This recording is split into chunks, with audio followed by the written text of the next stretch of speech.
Ada pihak yang bertanya, apakah Bang Faisal tidak menemukan ulama di Nahdlatul Ulama? Saya dengan tegas dan jujur apa adanya, saya ingin mengatakan ada tokoh besar yang menurut saya jauh lebih cemerlang dari Hasyim Asy'ari. Misal, yaitu Profesor Dr. Said Agil Siraj. Ini orang saya sangat kenal sekali. Satu intelektual Islam NU yang bertarung dalam pertarungan politik Orde Baru begitu panjang waktunya, dan dalam 2 dekade ini menunjukkan keunggulannya untuk membangkitkan organisasi ini sebagai satu kekuatan politik Islam di arena nasional.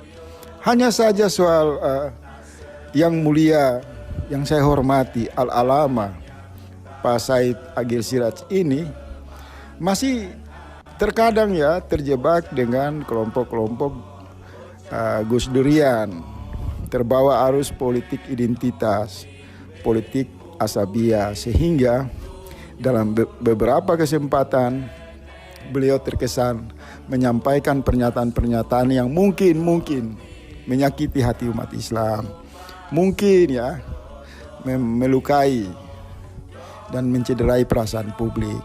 Tapi itu semua kan bagian dari satu proses politik.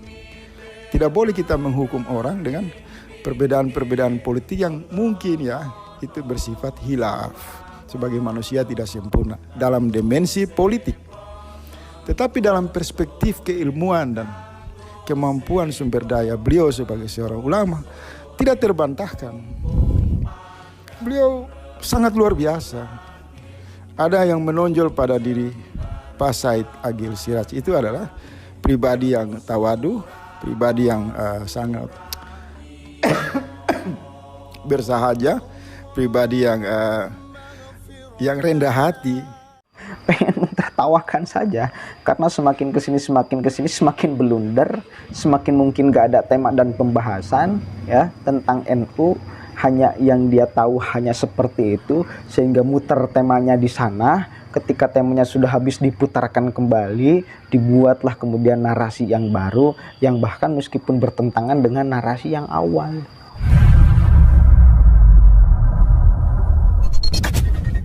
Assalamualaikum warahmatullahi wabarakatuh. Hamdan syukran lillah, amma ba'd. Sahabat manusia plural yang saya hormati dan saya banggakan, si Faisal Assegaf membuat lagi pernyataan yang kita mesti pikirkan ulang. Kita mesti pikirkan ulang sebetulnya apa maksud dan tujuan dia selalu mengoceh tentang NU, tentang Kiai Said Agil Siraj, tentang Gus Durian, tentang Kiai Haji Hasyim Asy'ari dan lain sebagainya. Kita harus bisa menelaah dan meneliti apa maksud dan tujuannya, karena statement-statementnya ini sangat ngawur dan ngaco. Ini sangat berantakan sekali, sangat berantakan sekali. Di awal dia kemudian menghina seluruh tokoh-tokoh ulama-ulama Nahdlatul Ulama, bahkan sampai pendiri Nahdlatul Ulama. Dia jelek-jelekan, dia hina-hinakan. Bahkan ketua umum PBNU hari ini, dulu statement awal beberapa hari ke belakang, semuanya dihinakan. Kiai Haji Hasyim Asy'ari tidak beda seperti Abu Janda dan sebagainya. Kemudian hari ini, kemarin dia ngoceh lagi tentang, karena dia mengeluarkan pernyataan bahwa di NU itu sudah tidak ada ulama hari ini. Nggak ada ulama. Yang ada hanya politisi semua. Politisinya politisi busuk lagi. Dia mengeluarkan pernyataan itu. Kemudian netizen itu nanya mungkin kalau saya lihat terka apa yang dia kontenkan. Kemudian ada yang nanya, apakah ada ulama-ulama di NU? Dia jawab lagi, ada. Siapa? Salah satunya Kiai Haji Said Agil Siraj. Jancu, orang gila itu bebas banget kalau ngomong tuh Kalau orang gila itu bebas banget kalau ngomong.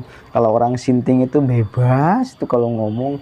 Kemarin-kemarin Anda memukul rata semuanya bahwa di NU apalagi hari ini sudah tidak ada lagi ulama, tapi politisi semua. Tapi hari ini dia ngomong ada Kiai Said Akil Siraj. Bahkan kemudian dia ngomong bahwa dia lebih cerdas daripada Hasyim Asy'ari. Nah ini yang gobloknya.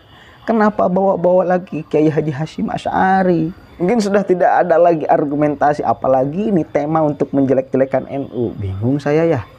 Kok pendukungnya ini berbahaya juga ini kalau tidak ada mengangkat, menarasikan salah satu tokoh ulama yang hebat. Ternyata dia bawa Kiai Said Akil Siraj untuk dia puja dan puji, untuk dia luhurkan, tapi sambil tetap memojokkan Kiai Haji Hasyim Asy'ari.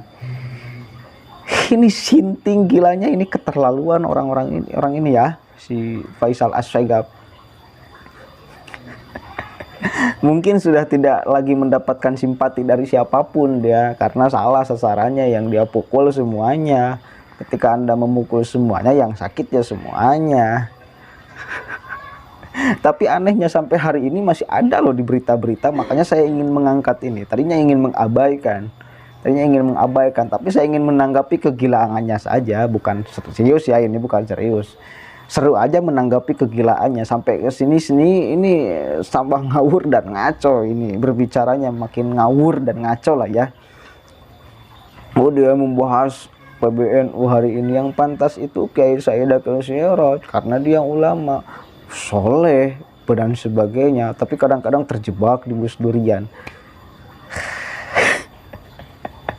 yang menggunakan politik identitas katanya. Memang di beberapa kesempatan Kiai Said Akil Siraj selalu tegas agar tidak usah berpatokan melihat seseorang itu hanya di tampilan fisik. Bahkan sering sekali Kiai Said Akil Siraj itu menyebut mereka itu goblok. Semakin panjang jenggot semakin goblok, kan ramai itu tuh ya pada saat itu.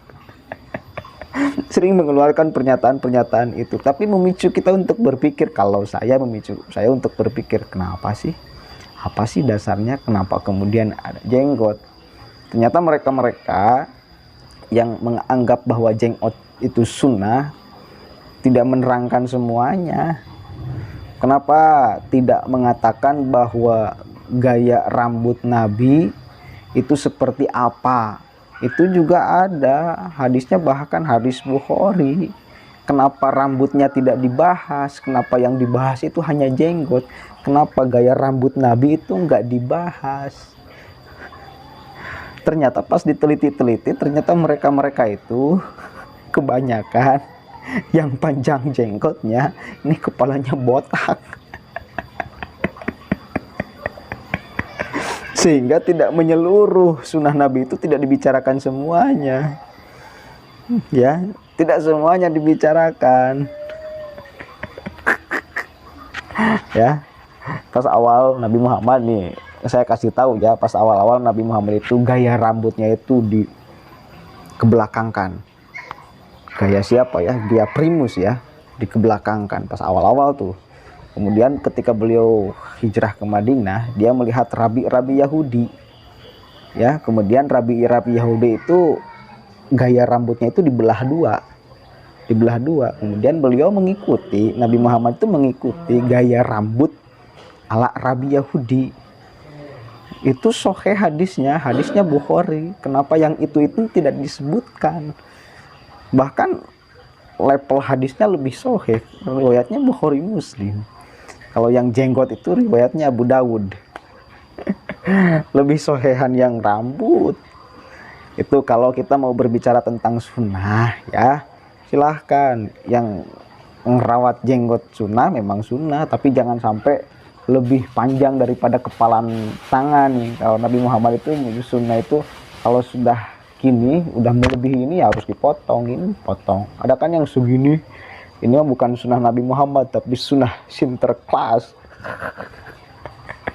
Ya seringkali kadang-kadang Kiai Said Akil Siraj menyindir ke hal-hal yang seperti itu. Tuh, monggo silahkan Anda melakukan sunnah-sunnah itu, nggak apa-apa. Saya juga sedang nih merawat jenggot ini, ada beberapa. Mudah-mudahan bisa menjadi pahala. Tapi itu poinnya ya, bener gaya rambut Nabi ini, hadisnya sahih Bukhari Muslim ya. Pas di Madinah itu dibelah dua, pas di Mekah itu sebelum bertemu Rabi Yahudi itu dikebelakangkan, gini. Ketemu Rabi Yahudi jadi dibelah dua. Itu hadisnya sahih.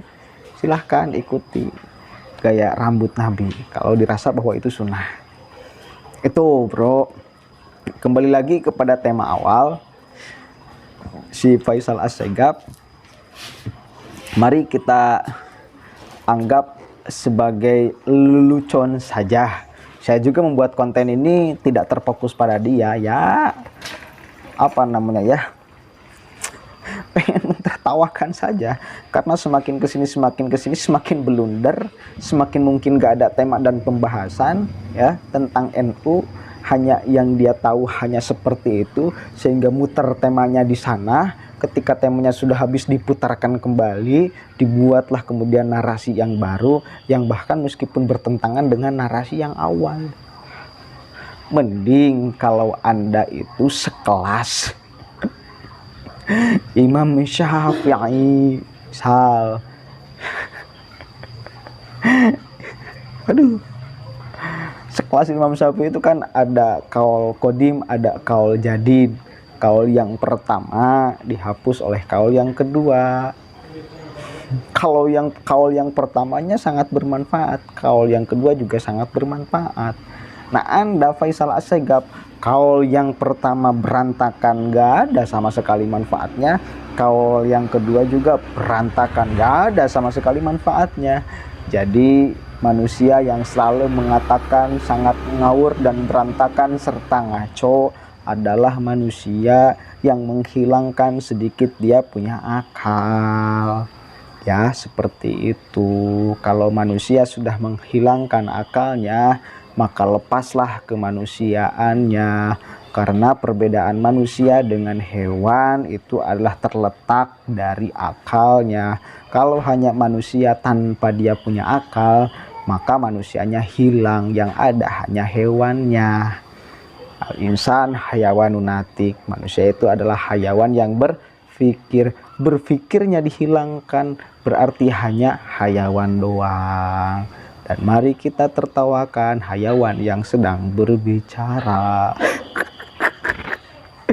Ya, hiburan pada siang hari ini mudah-mudahan ada manfaatnya. Wallahul muwaffiq ila aqwamit thoriq.